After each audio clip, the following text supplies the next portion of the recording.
வணக்கம். நான் உங்கள் அன்பான சயின்டிஃபிக் வேதிக் அஸ்ட்ராலஜர் அஸ்ட்ரோரஞ்சி பேசுகிறேன். நல்லது நினைப்போம், நல்லதே நடக்கும்.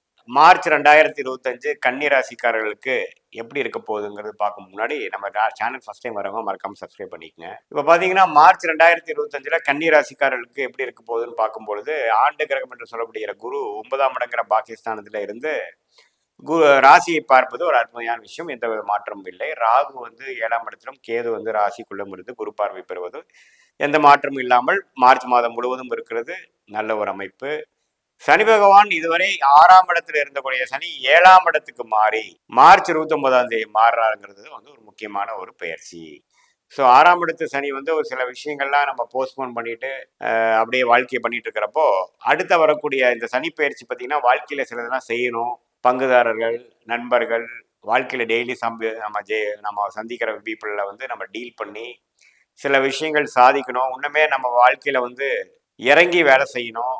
நிறையா விஷயங்கள் போஸ்ட்போன் பண்ண விஷயங்கள்லாம் ஃபேஸ் பண்ணணும்.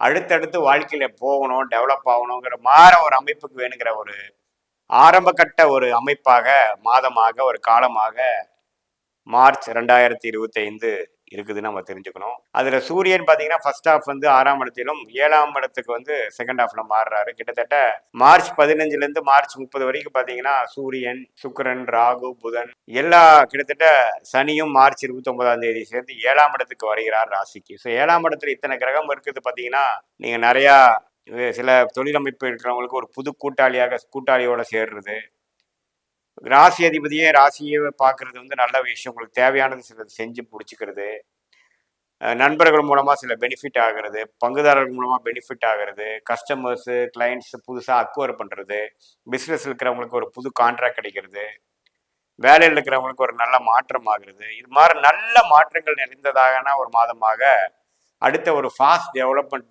நோக்கி நீங்கள் செய்யக்கூடிய ஒரு அடுத்த 2 வருஷத்துக்கு வேணுங்கிற ஒரு இம்ப்ரூவ்மெண்ட், ரேப்பிட் இம்ப்ரூவ்மெண்ட்டுக்கு தேவையான ஒரு ஃபவுண்டேஷனான சில மாற்றங்களை கொடுக்கக்கூடிய மாதமாக மார்ச் 2025 கன்னிராசிக்காரர்களுக்கு இருக்கிறதுங்கிறது நாம் தெரிஞ்சுக்கணும்.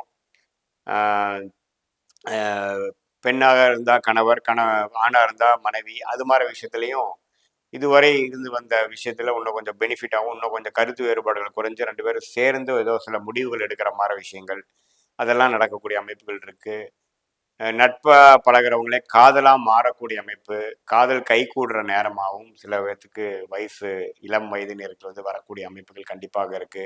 ஒரு இன்டர்காஸ்ட் மேரேஜ், வேற ஒரு அந்நியரோட பழக்கமாகி அதில் ஒரு நல்ல சுமூகமான ஒரு உறவு வரக்கூடிய அமைப்பு, அது லேட்டரான அதே மேரேஜ் ஆகக்கூடிய அமைப்பு, அல்லது ஒருத்தரோட நம்ம பழகிட்டு இருக்கோம் அவரோட சேர்ந்து நம்ம தொழில் பண்ணக்கூடிய அமைப்பு, அது பிற்காலத்தில் பெரிய முன்னேற்றத்தை கொடுக்கக்கூடிய அமைப்புக்கு வேணுங்கிற ஒரு ஃபவுண்டேஷனான விஷயங்களை கொடுக்கக்கூடிய ஒரு அற்புதமான ஒரு மாதமாக இந்த மாதம் கன்னிராசிக்கு ஒரு மாற்றத்தை கொடுக்கக்கூடிய மாதமாக இருக்கிறது.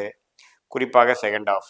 ஸோ அதனால 6ஆம் இடத்த சனி 7க்கு போறாரு, ராசியை பார்க்குறாரு அப்படிங்கிற இது விஷயங்கள் நீங்கள் கண்டக சனின்னு தான் சொல்லுவாங்க. பயப்பட வேண்டியதில் இப்படி இருந்தால் தான் அடுத்த லெவல் கட்ட வாழ்க்கைக்கு வேணுங்கிற சில உத்வேகமான முடிவுகள், சில வாழ்க்கை உண்மையில் வேகமாக நடக்கக்கூடிய அமைப்பு. இது வரைக்கும் அப்படியே சும்மா இழுத்துட்டு இருக்கு, எந்த ஒரு ப்ரோக்ரஸும் பெருசாக இல்லை அப்படின்னு கன்னிராசி சொற்காரர்கள் சொல்லிட்டு இருக்கிறவங்களுக்கு பார்த்தீங்கன்னா அடுத்த 2 வருஷம் வேகமாக நடக்கக்கூடிய அமைப்புகள் கொடுக்கக்கூடிய இதுக்கு ஒரு நல்ல மாற்றத்தை, ஒரு பிளாட்ஃபார்மை கொடுக்கக்கூடிய ஒரு மாதமாக இந்த மார்ச் மாதம் 2025 இருக்கு. நான் சொன்ன மாதிரி தொழில், வேலை, படிப்பு எல்லா விஷயத்துலையுமே ஒரு நல்ல சாதகமான மாற்றத்தை கொடுக்குதுங்க. அதே சமயத்தில் ஏப்ரல் மாதம், மே மாதம் வரப்போ ராகு கேது ராசி விட்டு விலகிறது ஒரு அற்புதமான விஷயம். அது மூலமா இன்னுமே கிளாரிட்டி, இன்னுமே உத்வேகம், இன்னுமே அதிக உழைப்பு, இன்னுமே அதிகமான ஒரு அறுவடை செய்யக்கூடிய அமைப்புகள் கொடுக்கக்கூடிய அமைப்புகள் இருக்கிறதுனால இது நல்ல ஒரு கேம் சேஞ்சிங்கான ஒரு மாதமாக இருக்குங்கிறத தெரிஞ்சுக்கணும். இது பார்த்தீங்கன்னா இது ஒரு பொதுவான பலன்கள் தான். உங்களுடைய ஜென்ம ஜாதகத்தில் எப்படி தசாபுக்தியில் போய் கொண்டிருக்கிறது, என்ன லக்னத்தில் பிறந்திருக்கீங்க, அந்த லக்னாதிபதி எப்படி இருக்கிறார், அந்த தசநாதன் புக்திநாதன் லக்னாதிபதி இப்போ கோச்சாரத்தில் நம்ம பேசுகிற அமைப்புல எப்படி போயிட்டு இருக்கிறார், எந்த மாதிரி தாக்கத்துல இருக்காருங்கிறதெல்லாம் கூட்டி கழிச்சு பார்க்கும் பொழுது, சேர்த்தி பார்க்கும் பொழுது இன்னும் துல்லியமான அடுத்த ஒரு ஷார்ட் டேர்ம்ல நீங்க என்ன மாதிரி முடிவு எடுக்க போறீங்க, எப்படி போனா ஜெயிக்கலாம், எது மாதிரி லாங் டேர்ம் எப்படி காட்டுது, நீங்க வாழ்க்கையில அடுத்தடுத்த சம்பவங்கள் எப்ப நடக்க போகுது, எல்லாமே துல்லியமாக இந்திய பேஜ ஜோதிடம் சயின்டிபிக் வேதிக் அஸ்ட்ராலஜி முறையில கண்டிப்பா பார்க்கலாங்கிறத நீங்க தெரிஞ்சுக்கணும்.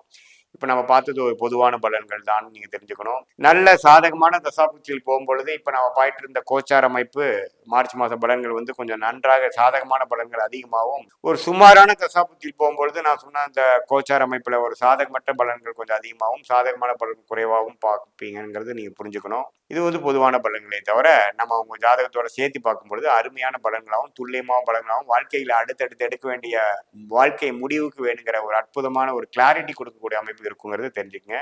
மீண்டும் மற்றொரு காணொலியில் சந்திப்போம். நன்றி, வணக்கம்.